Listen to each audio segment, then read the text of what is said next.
Fala família, beleza? Mais um corte para vocês. E como sempre, não apenas assista esse vídeo, mas coloque em prática aquilo que você aprender e for bom para sua vida. E lembre-se sempre, o bem é sempre a melhor escolha. Então, cara, esses gatilhos, a gente não vai abordar todos não, a gente vai abordar só 4 aqui. Esses gatilhos, eles fazem a gente fazer uma ação. Toda vez que esses gatilhos são acionados, ele faz a gente constituir uma ação, tá? Você pode contrariar eles? Pode. Tu tem que ter algumas técnicas, né? Tipo, como, por quê, quando? Por que eu tô fazendo isso? Como você tá me convencendo? São umas siglas que você tem que fazer para você travar o raciocínio e não ir no automático. Por quê? Porque 95% das suas ações serão no límbico, que é o cérebro emocional. Só 5% vai ser do racional. O racional é muito caro para ser feito. Mas tudo aquilo que já tiver resposta automática, o límbico decide sozinho. O límbico trabalha muito mais rápido.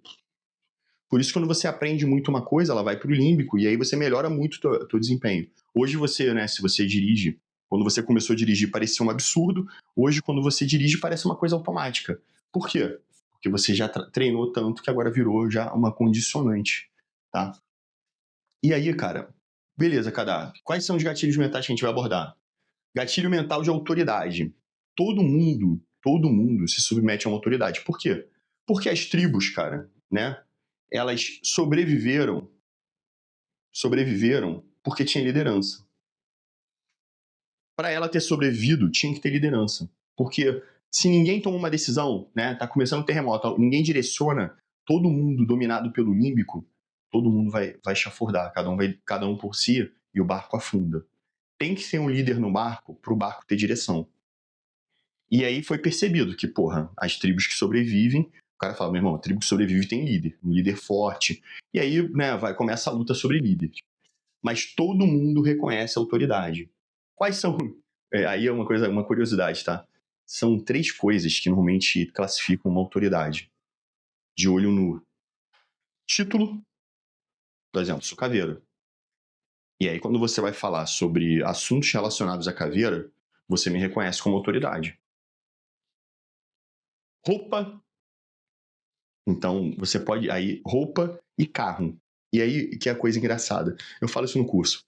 Cara, o cara que não tem título, ele não tem resultado do que ele apresenta, ele vai tentar te dar gatilho mental de autoridade através da roupa e através dos carros.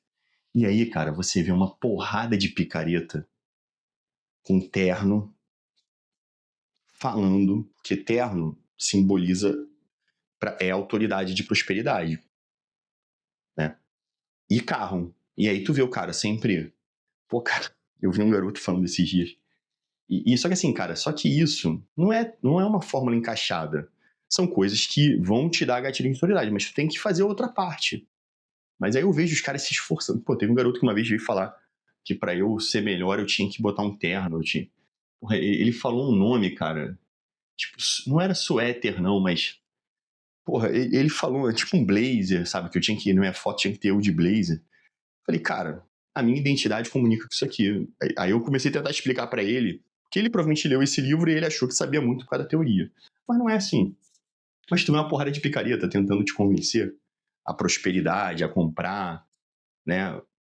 Ele tá usando os gatilhos mentais, mas o de autoridade ele tenta te pegar pelo carro, já que ele não tem resultado, e pela roupa. Aí normalmente é o terno.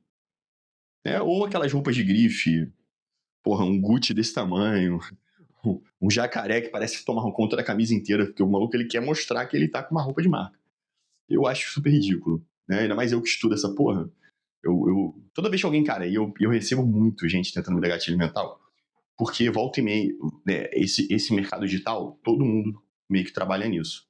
Aprende esse negócio aqui. Todo cursinho de mercado digital, o cara te ensina técnicas de vendas baseado nisso, não pelo livro, ele não te dá fonte. Ele te diz como é que são os gatilhos mentais e tenta te empurrar o mastigado como se, pô, eu sei o caminho. E aí tu vai usar, nas pessoas mais leigas tu vai dar certo. Mas... E aí, cara, assim, por exemplo, coprodução, sabe? Os moleques vêm tentar me dar gatilho mental com coprodução, com tráfego pago, com todos os serviços de redes. E aí toda hora quer me ligar, porque pelo contato direto é mais fácil você dar gatilho mental. Cara, eu não tenho mais paciência. Eu não tenho mais paciência. Eu mando assim, cara, faz a tua venda aí, se eu achar, eu concordo ou não. Pelo papel é mais frio, tá? Tem menos chance. Mas pelo contato físico, provoca mais coisas. Outro gatilho mental, compromisso e coerência. Você se compromete com algo, vai te dar a necessidade de cumprir. Quanto mais velho, mais tem esse gatilho mental. Porque o mais velho, ele vai tentar ser coerente em todas as suas ações. Então, um cara que sempre se portou como forte, violento, ele vai tentar se manter assim sempre. Então, assim, porque ele quer manter a coerência de como deu certo para ele. Reciprocidade. É quando alguém te dá alguma coisa, você sente necessidade de devolver algo. Tá? Os Hare Krishnas, eles te davam um papelzinho, né, uma mensagem de prosperidade, eu não lembro o que era, mas era uma coisa que praticamente não tinha preço, ou umas revistas, e aí depois que eles te davam aquilo, eles te pediam uma doação, que normalmente aumentou acho que em 40%, o cara explica isso no livro, aumentou em 40%, eu acho, o rendimento das captações dele. E o outro gatilho mental é a escassez. Todo pobre conhece a escassez. Todo mundo que já foi fudido conhece a escassez. É o desespero, é a emergência. Tá acabando, eu preciso resolver. Tá acabando as fontes de água, eu tenho que pegar a minha. Então o pobre, ele normalmente já tem esse gatilho muito embutido, né? E isso acaba atrapalhando ele na hora da prosperidade, porque ele fica com a mentalidade tão escassa que ele fica mesquinho, ele fica egoísta.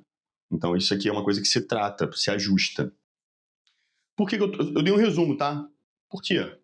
Porque a gente vai usar o sistema contra o sistema. Para a gente poder tornar vocês mais focados, eu preciso aumentar o seu neocórtex. O teu corpo, ele trabalha assim, ó. Você toma uma decisão no teu cérebro, ele joga a reação pro seu corpo. O seu corpo dá o feedback de resposta e devolve pro teu cérebro. Quando tem dois favoráveis, você executa a ação.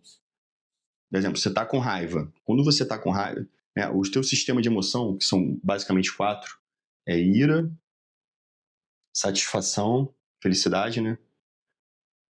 Tristeza e medo. Quando você está com... eles se conectam diretamente com o teu corpo. Então, quando você está com medo, você está com o corpo inteiro com medo. Quando você está com raiva, você está com raiva no corpo inteiro. Você sente na pele a raiva.